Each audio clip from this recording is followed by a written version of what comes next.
Distinguished guests, please welcome the President and Chief Executive Officer of the Detroit Regional Chamber, Sandy Baruah. All right, welcome.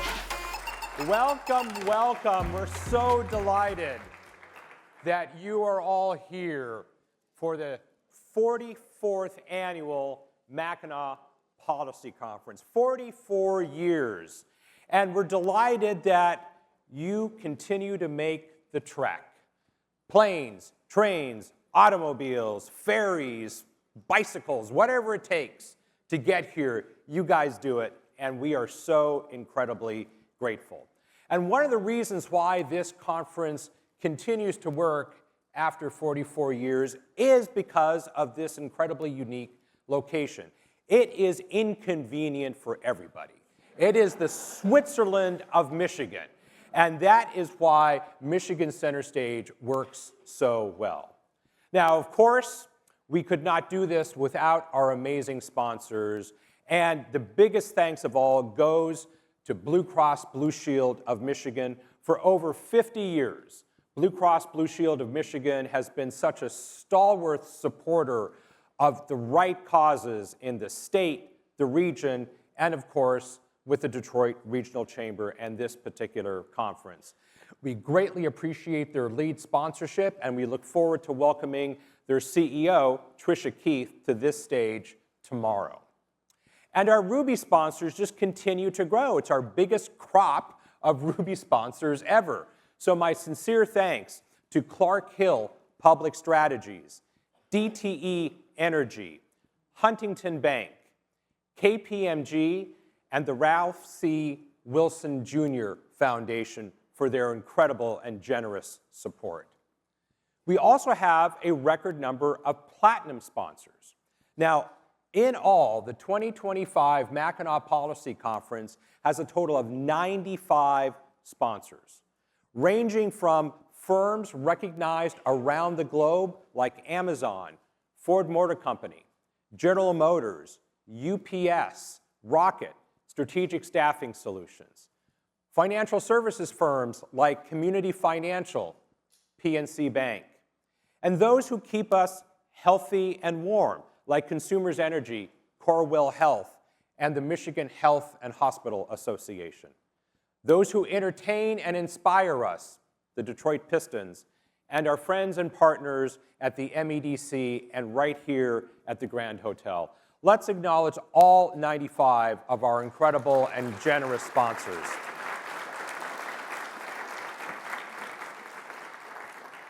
What also makes this conference work is civility and cooperation.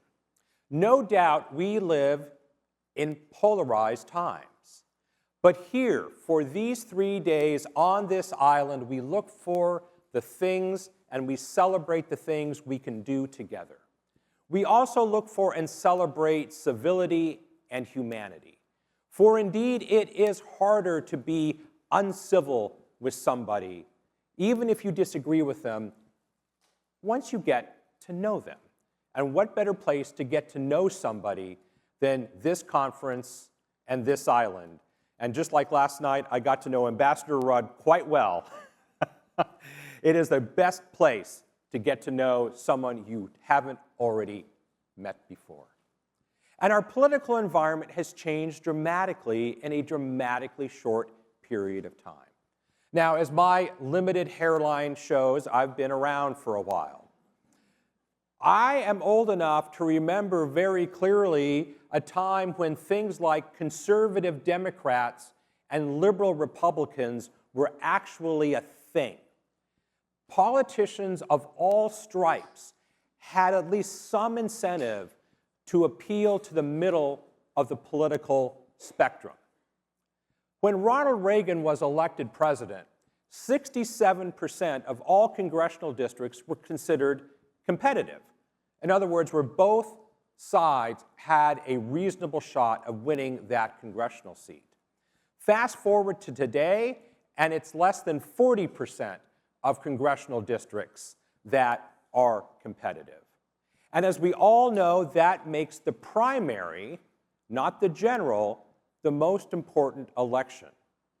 And in the primary, it is either a race to the right or a race to the left, because they're not appealing to the broad base of voters, they're appealing to the 12% or 15% of eligible voters that show up to the primary election. And when people think about why we have such polarized politics, that's a prime reason. Complicating this growing polarization in our nation is trying to keep track of what is a Republican and what is a Democrat. Now, it sounds like a simple question, but back in the day, the more educated or wealthier you were, the more likely you were to be a Republican. Today, that dynamic has completely been flipped on its head. As recently as the Clinton presidency, Republicans held a 5 percentage point advantage in holding college degrees. Today, Democrats have a whopping 10-point advantage in college degrees.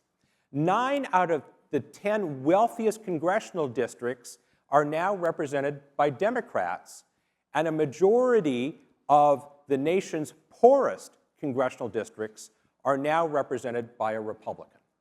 This is a sea change in just a generation or so.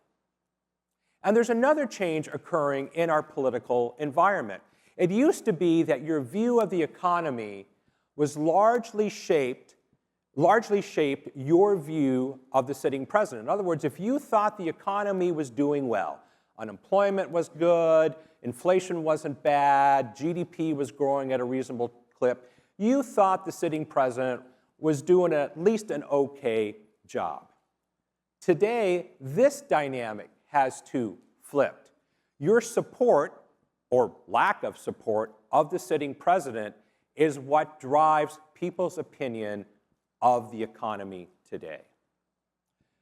The Chamber's latest polling with our polling partner, the Glenn Gariff Group, which just dropped on Tuesday, highlights this striking difference in stark detail. In just 3 months, from our January poll, statewide poll, to our April poll, Democrats' expectation of a recession have skyrocketed 30 points. And in that same period of time, Republicans' expectations of a recession have dropped by half. Now, yes, there's a lot of noise about economic policy these days, and goodness, we're going to dive into that on this stage here. But we really haven't seen a lot of major data swings in key metrics such as unemployment or inflation or GDP just yet. Yet, each party is viewing the situation and the data very, very differently. Let's take a look at the question, is our economy growing? Again, from our January poll to our April poll, Democrats have dropped from 60% who view the economy growing to well under 20%, just in that short period of time. And the Republicans, as you can see highlighted here, the numbers are almost exactly the opposite, almost to the number. This is the policy and political environment we find ourselves in as we meet here at the Grand Hotel. And we need to find a way to chart a path forward, knowing that we are Republicans, we're Democrats, and frankly, a growing cadre of independents. The policy decisions in Washington impact us here as much as the policy decisions in Lansing do. It's important to understand that our impact on trade and business relationships that are made at the national level are having an outsized impact here in Michigan. We are a border state with Canada. Canada is our largest trading partner.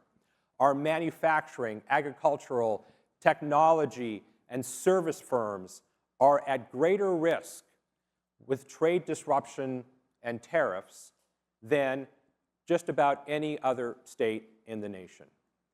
Our automotive and mobility companies have built not just a bilateral, but an international supply chain finely honed over a century. And these capital-intensive industries cannot quickly reroute these supply chains. It is difficult, and they are finely tuned. On the EV front, our firms have spent billions of dollars to prepare for and to compete in this global trend moving towards greater electrification of the vehicle fleet.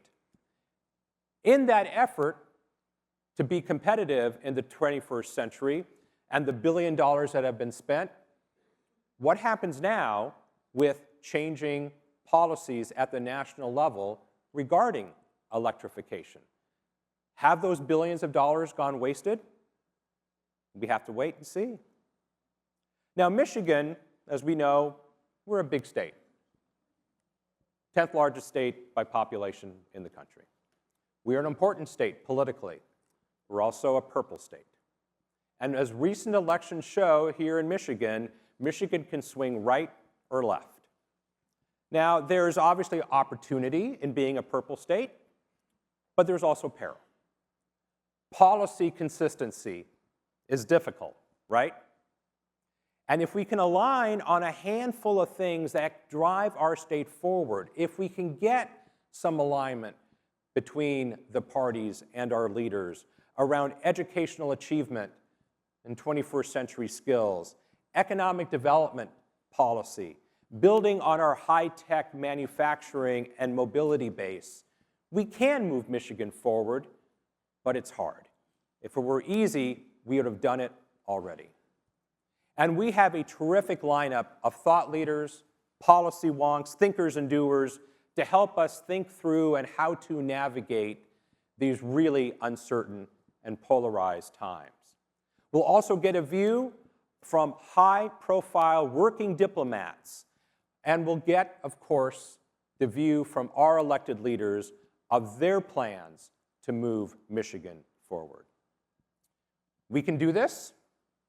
We have done this. I mean, let's applaud Governor Whitmer, Speaker Hall, and President Trump for the bipartisan effort that led to the hugely important news of the new fighter wing at Selfridge Air National Guard Base. That is a huge...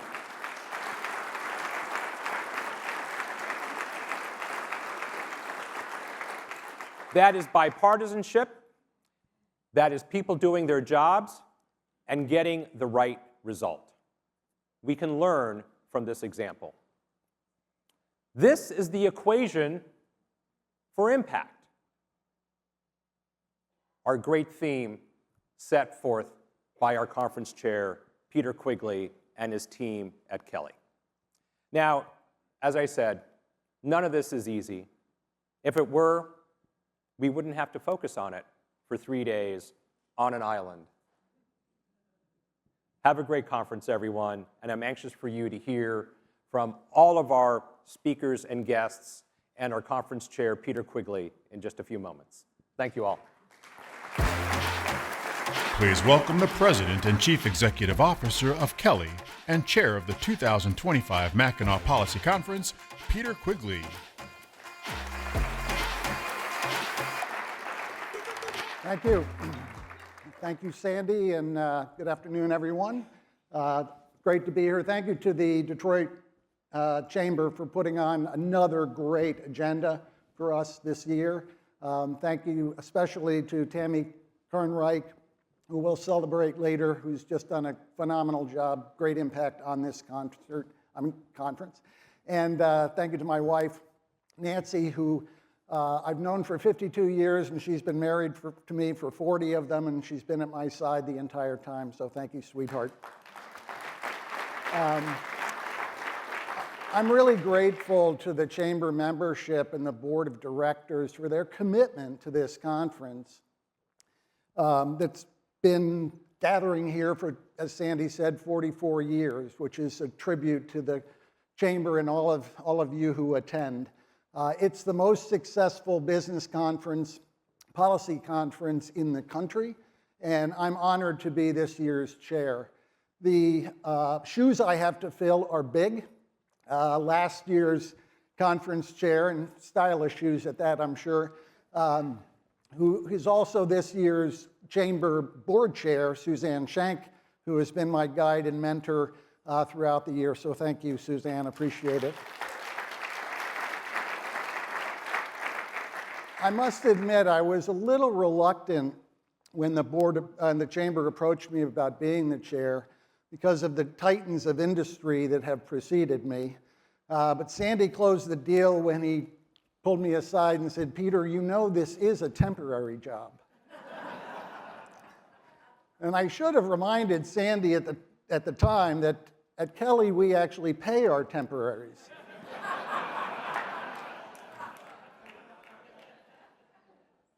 The reason this conference is so successful for so many years is because of you, the 1,500 or so attendees that gather on this beautiful island every year and deal with the most pressing economic and political issues facing our country, our state, our region. So thank you for that. Appreciate that you're here because you are what makes this conference so vital and so important. Now, some of you may also attribute the success to the fact that we're not shy about pouring a cocktail or two. But regardless of the success factors, you're joined by CEOs, other business leaders, entrepreneurs, politicians, educators, philanthropists, journalists in the audience and on stage. And so we'll do our best to make the most of all of the attendees because they will make up the conversations you'll hear about over the course of the next few days. And I think it's the diversity of thought that makes this conference so compelling, so vibrant. And somehow this year, though, feels a little bit different. Maybe it's the 152 executive orders and counting. But we're convening national and statewide leaders at a time when every organization in Michigan is dealing with challenges that are in some cases existential. Businesses are dealing with the flurry of regulations, including tariffs and geopolitical conflicts. Workers, meanwhile, are worried about job security and the cost of living. You've got government who are facing political challenges that threaten investments in education and infrastructure. Educators are dealing with an unprecedented amount of intrusion into their operations, challenges to funding levels, and everybody is dealing with challenges that are unique and unprecedented.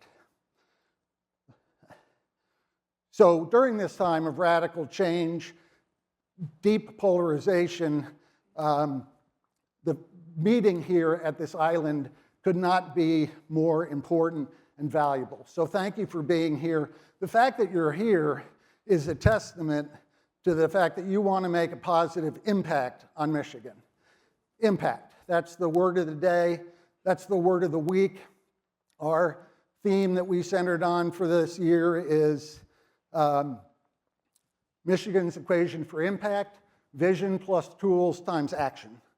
Unlike my daughter, who's a Michigan teacher, God bless all teachers, I don't teach math, but I do believe this is the formula for moving our state forward.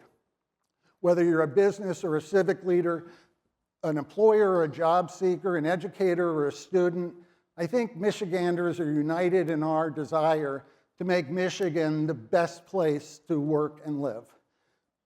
We want Michigan to be competitive. We want it to be the preferred destination for job seekers and families and businesses alike. We want Michigan to be a place where vision and tools meet action to make a positive impact for the future. And I'm convinced that in Michigan's equation for impact, the X factor is talent. At Kelly, we support large and small businesses, and we see every day that talent is what drives innovation and growth. Anything is possible with the right person, with the right skills, in the right motivation, in the right job. full stop. And I believe that with our abundant economic and natural resources, Michigan can win the battle for talent. So let's make conversations about how we attract, retain, develop talent a key part of this year's conference. But talk alone cannot solve our challenges. We heard that message loud and clear when the governor, during her State of the State address in February, implored us to focus on results. We need to follow the governor's lead and make action, make results part of every conversation we're having at this week's conference. But let me be clear, the equation for impact is not hypothetical. It happens every day across our state. The NFL draft, the thriving startup ecosystem in Western Michigan. Sandy mentioned Selfridge Air Force Base and Detroit's population growth. That's impact. When we create the conditions for those kinds of results, that's when we have a positive impact, and that's how we propel our state forward. And this year's conference agenda is rich with opportunities for leveraging the equation for impact. I think it's fitting that our opening session and closing session are around the automotive industry, which is so important to our economy. Our first panel includes experts with global experience in manufacturing, R&D, global supply chain, and government policy. And our last session will include an important conversation with Bill Ford and his daughter, Alexandra Ford English, who will give us an idea of what they're doing to lead that iconic Michigan company. And no one can argue about the importance of the automotive industry to our state economy. And to remind you of that fact, we brought you up here in a horse and buggy.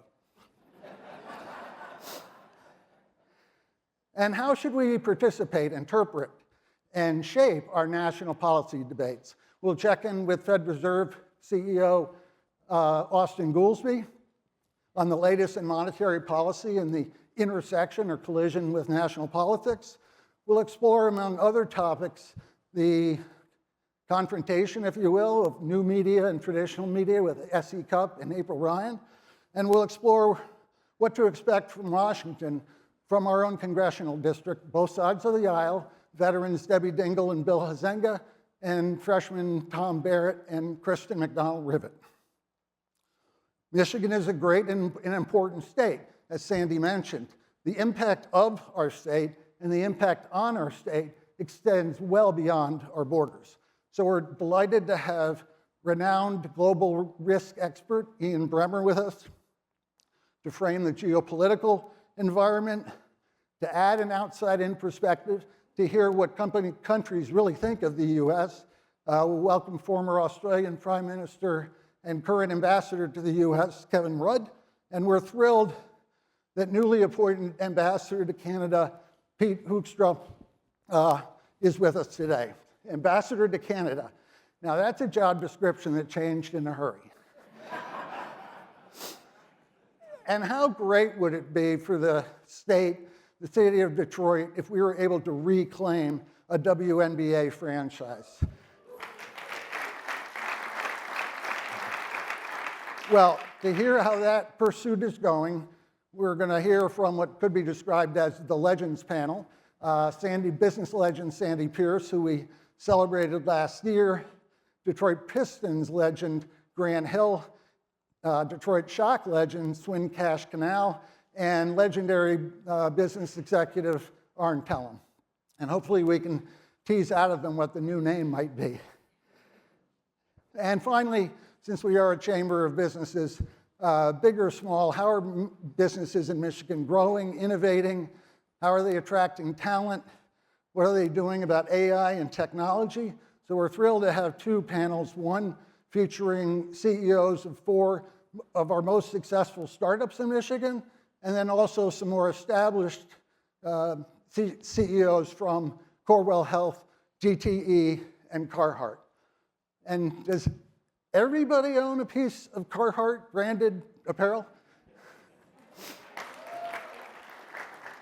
And that's just touching the surface. We have a number of hosted sessions on AI, education, economic development, the defense industry, housing, innovation, women in leadership, and the list goes on. So with a really rich agenda, I'm hopeful that we can take vision and marry it with policy to create action, that we can together move the state forward. And it really is about working together to marshal our resources to have greater impact. I would like nothing more than to come back here in 2026 confident that both individually and collectively we've had a positive impact on Michigan.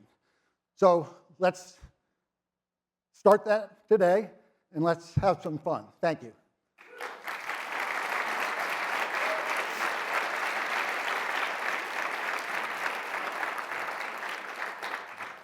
And now it's my distinct honor and privilege to introduce from the great state of Michigan, our governor, Gretchen Whitmer. Good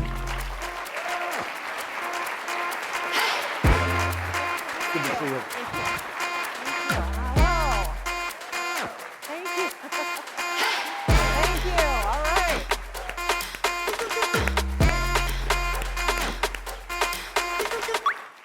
All right. Thank you, everybody. I'm so glad to be here with all of you. It's good to be back. I hope that you're all enjoying everything that Mackinac Island has to offer, from the refreshing lake breeze to the delicious fudge and the smell of bipartisanship. Haha. This year's theme, the equation for impact, is exciting. And I got an equation for all of you. All of us plus the pink pony equals a lot of fun, right? But in all seriousness, I want to recognize CEO Sandy Baruah and his team at the Detroit Regional Chamber. They do so much work to put this on. It is incredible what they do every single year to bring us together. And I, of course, want to acknowledge Peter Quigley, the president and CEO of Kelly Services, who is this year's conference chair. Speaking of staffing, right? Let's also thank the hotel staff and the staff across the island for all they do.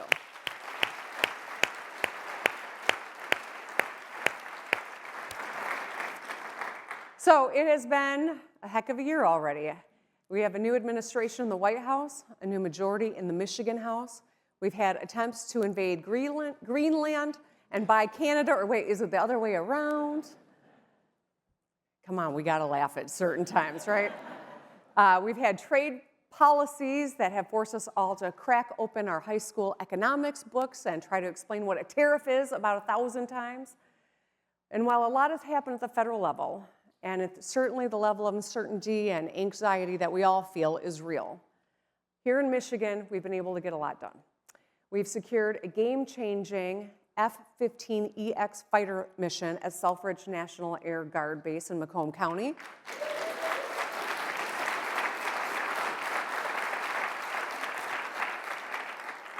Lots of people on both sides of the aisle have worked for years to get this done, and I'm thrilled because it protects 30,000 jobs, 5,000 military families, and about $850 million of economic impact every single year. And it's the linchpin to growing our defense sector, which we have been able to make great strides on.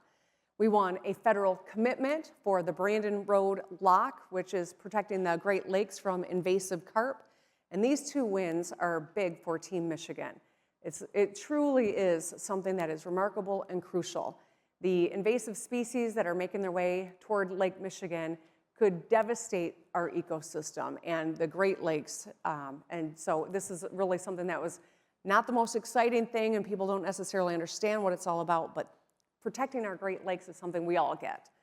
We enacted a bipartisan, fiscally responsible budget for the current year that's built on our work to put more money in Michiganders' pockets and expand access to education, build up affordable housing, and keep Michiganders safe. We set up an innovation fund and an R&D tax credit to unleash the power of Michigan entrepreneurship. We made a fair deal to raise the minimum wage, establish the best paid sick leave in the country, and protect flexibility for our small businesses. A lot of people didn't think we could do all of that, but we did.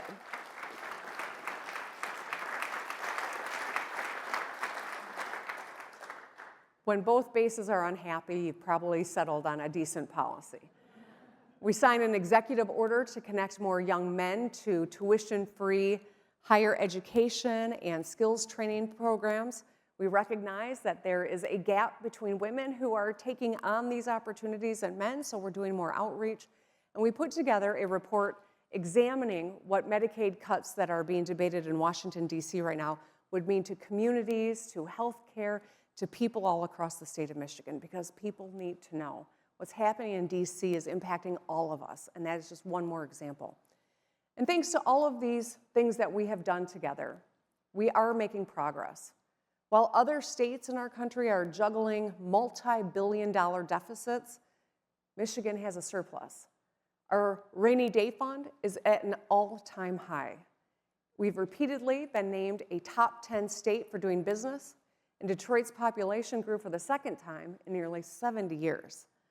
So no matter what happens in Washington, D.C., we've been a model for effective leadership in Michigan. And we got to take a minute to praise the Lions, the Pistons, and the Tigers, right?